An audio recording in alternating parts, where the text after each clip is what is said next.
দ্বিতীয় বিশ্বযুদ্ধের সময় আমেরিকা ম্যানহাটন নামের একটি প্রজেক্ট চালু করে। তাদের লক্ষ্য ছিল এমন বোমা তৈরি করা যা শত্রুদের এক নিমিষেই ধ্বংস করে দিতে পারে।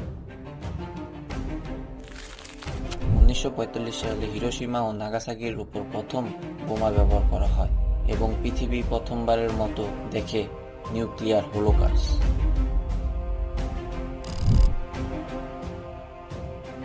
যুদ্ধের পরে সোভিয়েত ইউনিয়ন, চীন, যুক্তরাষ্ট্র, ফ্রান্স এবং পরবর্তীতে ভারত এবং পাকিস্তান, উত্তর কোরিয়ার মতো ইসরায়েল সম্প্রতি বলা হয় ইরান এই প্রযুক্তি অর্জনের কাছাকাছি পৌঁছেছে। সোভিয়েত ইউনিয়ন চুরি করে তথ্য, চীন প্রযুক্তিতে এগিয়ে যায়, ভারত ও পাকিস্তান একে অপরের প্রতিযোগিতায় নেমে পড়ে। ইসরায়েল কখনো স্বীকার করেনি, তবে